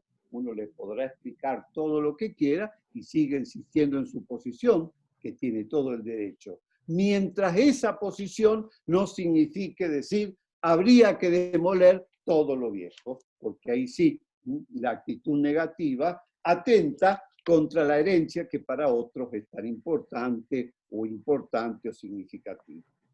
Por otro lado, el sujeto arquitecto o el especialista es quien debiera estar capacitado para que esa conservación la concrete a través de una acción conservativa. Entonces, hay una disciplina conservación y hay otra disciplina restauración, son primas hermanas. La restauración está incluida dentro de la disciplina conservación, por eso uso esta palabra más amplia. Disciplinas que tienen sus límites muy esfumados porque se vinculan con muchas otras, se vinculan con la antropología, con la sociología, con la física, con la química, especialmente con la historia del arte. Por eso hay en el especialista en este campo, se requiere una formación cuidada y un respeto muy definido y claro a lo que son los testimonios del hacer más allá de la grandilocuencia, de la gran significación, de los grandes personajes y de los grandes hechos y las grandes batallas. El patrimonio edificado empezó a reconocerse a través del patrimonio monumental. Y hoy llegó a otra escala, que es lo que luego enseguida veremos. Y por último, de este esquema, tuvimos a la izquierda un proceso 1, a la izquierda arriba, el proceso 1 que fue el de la creación. Yéndonos a la derecha pasamos al proceso 2, donde ya está involucrado el patrimonio edificado. A la derecha, el proceso 2 de reconocimiento, a la derecha, ahí está, el proceso 2. Y volvemos a la izquierda, donde aparece un proceso 3, que se da desde el momento que esa arquitectura es seleccionada y reconocida como patrimonio, que implica varios momentos en su interior de reconocimiento, de identificación y también de acción. Y yo a ese proceso me gusta llamarlo de revitalización, porque al patrimonio no hay que hermosearlo, no hay que embellecerlo, hay que dejarlo tal cual es, pero hay que revitalizarlo para que con pocos elementos se adapte a una realidad muchas veces tan distinta para la cual fueron hechos en su momento. Mientras más viejo el edificio, más necesario en algunos casos, se hacen estas acciones revitalizadoras que no implican grandes cambios, sino actualizar. Que la vida se mantenga, pero acorde a los tiempos. Eso es un desafío muy, muy grande y que debe ser tenido en cuenta. Siguiente. Lo que decíamos de la participación ciudadana, porque a eso aludía cuando hablaba de que tomen conciencia a través de la educación. Esto es en Chile, cuando los vecinos se reunieron para enfrentar con mucho por perder a la especulación de demoler para construir grandes edificios en altura, otros conjuntos de otro tipo, y consiguieron, en algunos casos, detener cierto tipo de acciones, donde acá lo importante es estar ajenos a los fundamentalismos de un lado y del otro. El patrimonio es progreso tanto como el hacer de la nueva arquitectura. Es progreso en cuanto se dé esa revitalización que antes les planteaba, que implica brindarlo y ofrecerlo a la gente que hoy vive de determinada manera muy distinta a otros momentos de la historia. Siguiente.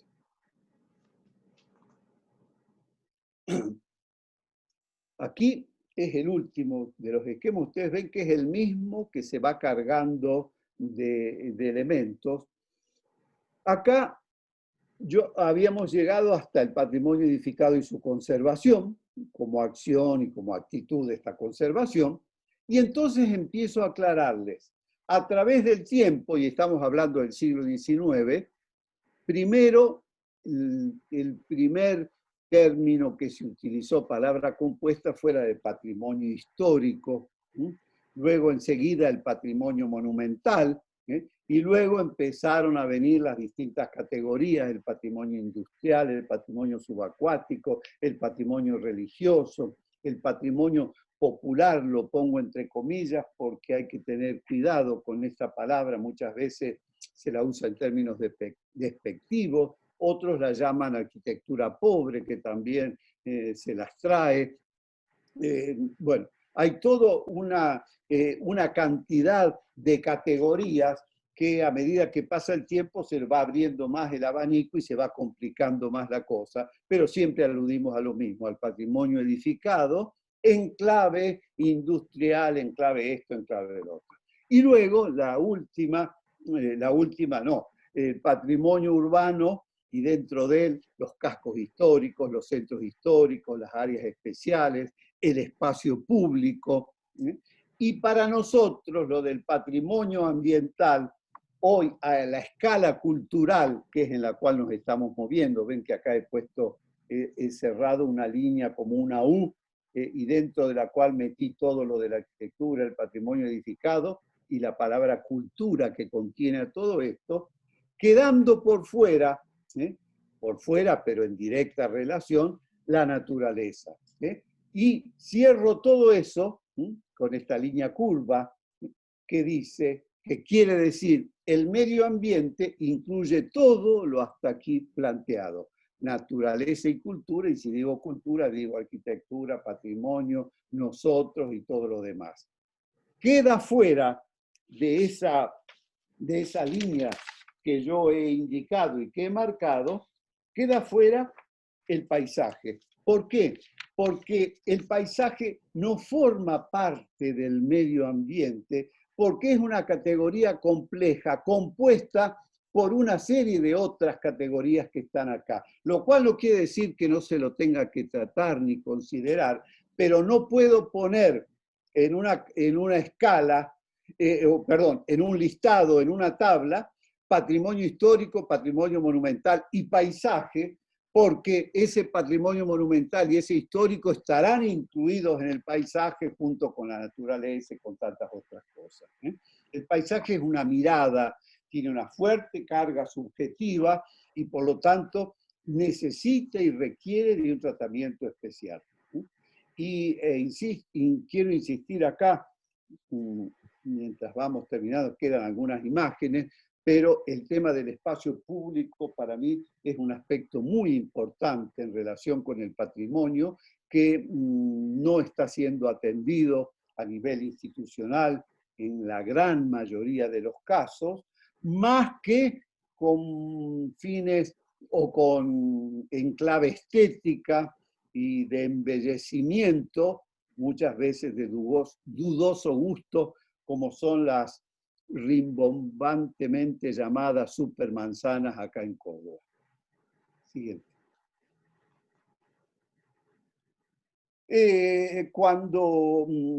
Acá hay una reflexión de alguien que estaba hablando del patrimonio en relación con la pandemia, pero que es traspolable a todo momento de crisis, de cambio, y podría decir entonces el patrimonio edificado habla de valores rescatados, de reencuentros en el encierro, en este caso, que vuestros reencuentros en el encierro acá son virtuales, de redescubrimientos, y esto es muy importante, de la puesta en marcha de la imaginación al tener que dar soluciones a problemas nuevos. Y esto sí tiene que ver con el patrimonio. Las visitas ya, de ahora en más, a los bienes edificados seguramente serán distintas. Todavía no sabemos cómo, y en eso yo estoy preparándome y preparando a nuestra gente. Trasladar esto al rediseño de un futuro individual implica desaprender algunos hábitos arraigados y permitirnos cierta flexibilidad en el modo de abordar lo que se nos presenta. La nueva normalidad, como llaman. Siguiente. Vean, aquí les estoy mostrando en relación con el que yo hablaba recién, del patrimonio jesuítico en la ciudad de Córdoba. Uno de los libros de la colección que estamos haciendo lo dedicamos a dos de estos edificios que son, ahí lo están viendo arriba, desde la derecha de ustedes, la iglesia de la Compañía, derecha es. Luego la sede del rectorado en el medio, que hoy es el Museo Histórico de la Universidad Nacional de Córdoba, y a continuación, en el otro extremo a la izquierda, el Colegio Nacional de Montserrat. Esto era un todo. Hacemos abajo de todo, la último dibujo, abajo, abajo, abajo. Esto era en tiempos de la colonia. La iglesia, el colegio, y luego la universidad y la residencia por detrás. Y en el medio, el proceso de transformaciones a lo largo del tiempo. Entonces, la pregunta mía es, cuando oigo que dicen, por referir a aquello que hoy se ve, que es la imagen en la parte superior, este es un edificio jesuítico. Y yo digo, ¿te parece? Es un edificio de origen jesuítico que en los dos edificios educativos ahí están, sus fachadas son del siglo XX, en clave neocolonial, de Cronfus una y de Jaime Roca la otra, y la única que conserva gran parte de su imagen es la iglesia de la Compañía. Entonces, estos rótulos son muy peligrosos porque además no responden a la realidad. No le quitan valores, en muchos casos le agregan, en otros casos los alteran, pero es así nuestra vida. Yo no soy el mismo de aquella foto que mostré al comienzo. Sin embargo, la esencia mía está. La esencia de estos lugares es la arquitectura claustral con el patio, alrededor del cual se organiza el museo y se organiza el Colegio Nacional del Montserrat. Hoy, antes, como verán, no tenía, porque esa puerta que está dibujada ahí, está dibujada acá porque está tomado esto de una propuesta de reconstrucción hipotética, pero en realidad en principio no tenía ninguna salida al exterior. Por el atrio de la iglesia se entraba, primero por debajo de la torre de la iglesia y después por el atrio lateralmente, y funcionaba todo en un eje paralelo a la calle, un patio, otro patio. La calle Obispo Trejo no estaba acá, donde está esta tapia a la izquierda, extremo, extremo izquierdo, acá, esa tapia, es lo que ahora está la calle Duarte Quiró, que ustedes están, y acá está indicada, ¿no? Entonces la manzana continuaba y había un tercer patio allá. Ese sistema de patios existe, lo que no existe es la vinculación entre un edificio y otro, porque la iglesia se quedó con su edificio, la universidad se quedó con estos dos, pero esos dos están separados. El museo, que antes era la sede del rectorado y que aún funciona en él parte de la Facultad de Derecho y Ciencias Sociales, y el colegio, que tiene su autonomía, es un colegio universitario. Siguiente.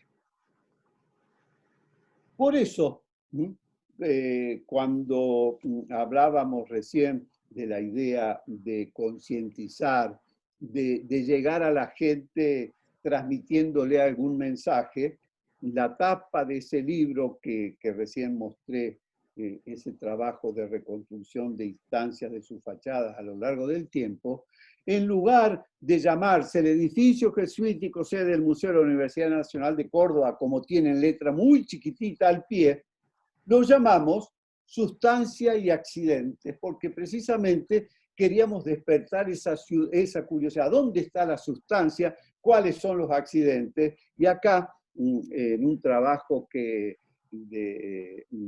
de composición, de un dibujo, una foto actual con una foto vieja, la foto vieja en la parte alta, cuando en momentos de la Reforma colocaban la bandera en el edificio, permite transmitir esa idea de edificios que se hacen y se deshacen a lo largo del tiempo, y que para eso la observación atenta a quien no es próximo a la arquitectura le despierta dudas, pero las dudas hay modos, y hoy con la virtualidad mucho más, de encontrar respuestas. El problema es no preguntarse nada y aceptar la palabra ajena como santa y verdadera, y objetiva sobre todo.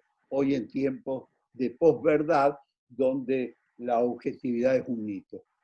Siguiente. Vean, a media cuadra de la manzana que está enfrente acá, es la manzana de los jesuitas. Este edificio que están viendo fue el edificio original de Icana, de Xerox. Fue en principio, de Icana. El proyecto es de Jaime Roca, el papá de Miguel, y en momentos en que se hizo en Córdoba el Congreso Nacional de la Lengua, el municipio llamó a propuestas a los artistas locales para que sugieran, propongan intervenciones en los edificios de diverso carácter, y esta que están viendo, ese libro que se abre en ese bloque del edificio, a mí me pareció interesante porque esto es totalmente reversible. El día que se quiera se quita esa pintura que hay ahí, nada más. Y sin embargo aprovecha en sus proporciones el bloque y le da la facultad de lenguas. Era icana, después pasó a ser escuela de lenguas, que después se transformó en facultad, y este es el departamento anexo donde se dan cursos de diversos idiomas, cursos extracurriculares, ¿no? Y ahí entonces, como ven, el patrimonio también se muestra dispuesto a recibir gestos efímeros, si ustedes quieren, pero hay que hacerlo con cuidado. No encontré en buscar, pero lo haré para la próxima semana. Muy distinto fue otra propuesta que se concretó frente al monumento a San Martín en la plaza, que ya se los mostraré, me lo dejo como deber para la semana próxima. Siguiente. Vean, exploramos nosotros también para inquietar a la gente, no a dibujar y a pintar, ojalá lo hagan, sino a que descubran cómo hay modos y modos de expresarse y de mostrar lo que uno percibe de las cosas, en este caso de los bienes edificados.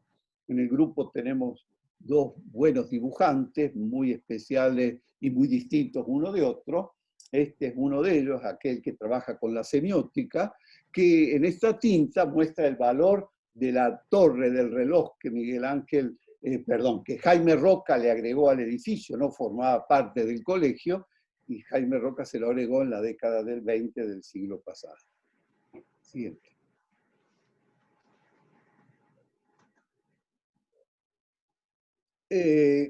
Esto es lo que quedó de la casa de Tucumán cuando se la demolió en 1903. Solo se dejó el lugar, la habitación donde se declaró la independencia y se le armó como un templete, ¿sí?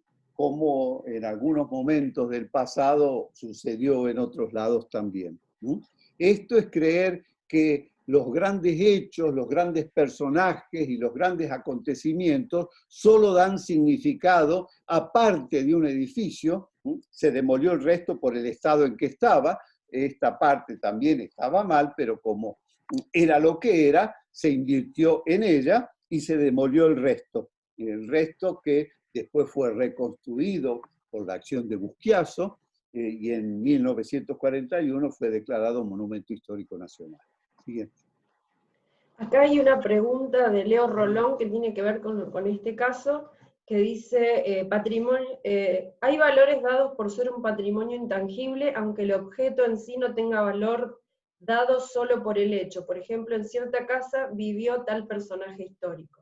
Sí, sí, es factible, solo que ahí hay que andar con cuidado porque muchas veces se mezclan ideologías, se exaltan memorias, por ahí producto de una minoría y que yo, cuidado que no estoy diciendo que las minorías no tienen derecho a tener su propio patrimonio, sino que muchas veces no causa gracia que la mayoría no se apropie de esa memoria como muchos esperasen. Eso no significa nada. Memoria de 1, memoria de 10 o memoria de 1.000.000 es memoria al fin. Y por lo tanto, bien venga una pequeña casita que un grupo de vecinos con gran esfuerzo rescatan en el lugar, porque ahí vivió aquel personaje que le dio origen a ese barrio tan particular de la ciudad, y a pesar de que para el resto no significa nada o tanto. En realidad no significa nada porque no lo conocen. Si con el tiempo se hace esa tarea que yo insistía, se puede lograr algo. Sí, por cierto, puede ser un bien de lo más modesto y anónimo, cargado de significado por lo que en él se vivió. Lo único, cuidado en construir relatos falsos alrededor de eso para crear un mito cuando no lo hubo. Sí.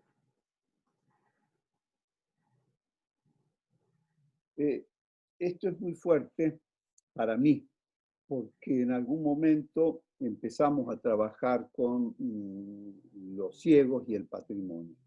Y tuvimos una experiencia notable, donde en una visita que le hacíamos al Colegio de Montserrat, yo, en el afán por ayudarlos, empecé a describir lo que yo veía. Y un ciego de 80 y tantos de años, que había quedado ya de adulto ciego, me dijo: Horacio, cállate y déjanos ver a nosotros como podemos. Y con el bastón, estábamos en la fuente del colegio. Terminado el tiempo que él se tomó, describió la fuente de una manera extraordinaria a través del tacto y los sonidos en cuanto a materiales y a lo que aquí había y allá, las distancias que calculaba, por toda una explicación que me dio, que a partir de ahí nosotros empezamos a hablar de cómo ven los ciegos, que me pareció maravilloso. Relacionado con esto es en Perú, es la siguiente. Esa experiencia que hicimos empezó acá. El primer vínculo es, ahí estoy yo, y atrás otra integrante del grupo. Tuvimos con un centro especializado para ciegos, no es una escuela, sino que los ayudan, les dan herramientas para poder movilizarse en la vida, y también talleres y actividades. Y cuando fui a hablar con la directora, lo primero que me dijo fue: si vos querés aprender de acá, tenés que empezar a moverte como si fueses un ciego. Esa experiencia no me la olvido más. Me tuve que mover por todo el espacio abierto y luego entrar y, con el antifaz hasta el lugar a donde nos reunimos. Y fue un mensaje que mientras viva me va a quedar con emoción realmente, y como una lección de vida. La amistad o el vínculo que logramos con muchos de las personas que participaron de esta experiencia fue notable por la cantidad de cosas que yo aprendí de ellos. Siguiente. Cómo la participación lleva a despertar curiosidades. Esto es en Quito, en Ecuador, cuando están clausurando un edificio que el dueño había intentado transformarlo sin la autorización correspondiente. Y ahí viene: si hay declaratorias oficiales, hay normas, hay pautas, hay leyes, hay normativa a la cual sujetarse. Y por lo tanto, la creatividad estará puesta en, respetando lo que me piden, qué puedo hacer para revitalizar este bien. Y los vecinos que se despiertan su curiosidad y apoyan, en este caso, yo lo digo esto porque lo leí, parte del trabajo que difundió esto, apoyan la decisión oficial porque el señor estaba tratando de especular con este bien. Siguiente. Bueno, lo que está abajo es una cabeza olmeca en la zona de Oaxaca, en México. Y lo que está arriba es la obra de un arquitecto con mucha imaginación, buscando innovar, y que en realidad puso a la cabeza en un corral. La cabeza no necesitaba de semejante estructura que intenta competir con ella y sale mal parada, porque la fuerza que tienen las esculturas olmecas es tal que pareciera que está como empujando el sombrerito que le han puesto en un lenguaje además que nada tiene que ver, que no tiene por qué ser igual el lenguaje al de la cabeza, pero sí que busque alguna relación. La más difícil de establecer es a través de los opuestos. Es un gran desafío, pero no es fácil encontrar el tono para que lo nuevo no se coma lo viejo, o para que viceversa, muchas veces lo viejo no haga innecesario lo otro. Siguiente. ya estamos terminando. Walt Whitman, extraordinario poeta, decía: la ciudad es la más importante obra del hombre. Lo reúne todo y nada que se relacione con el hombre le es ajeno o indiferente. Y es por eso que yo, sin pretender ni remotamente imaginar ciudades congeladas, a mí me gusta hablar de la idea de la ciudad como patrimonio, que implica estudiarla para elegir de ella lo que nos interesa para cuidar y no andar todos los días con una lupa porque una vez descubra esto, el otro, porque la ciudad no es asumida como una herencia y en realidad lo es. Por más que de ciertas partes de ella no nos las quedemos y hagamos en su lugar otras cosas, pero eso requiere un estudio integral, no sumando parte por parte, porque sumando parte por parte hacemos un patchwork, ¿sí? Y si la tratamos integralmente, seguimos viendo la ciudad, como Walt Whitman reclama acá. Bien. Ese soy yo. No tengo barba, pero lo primero que me interesa, hasta hace poco estuve con bastón a causa de un accidente que tuve, 2 accidentes que tuve luego de mi operación. Sin embargo, aún aprendo. Y de ustedes, que me den esta posibilidad hermosa de contar por ahí vehementemente como soy, no soy maleducado, pero a veces soy demasiado directo o fuerte, pero así soy, sigo aprendiendo y sigo creyendo que es más lo que no sé de lo poco que puedo transmitir como estoy intentando acá. No sé si queda algo más, una última, no me acuerdo. No, ya no hay más.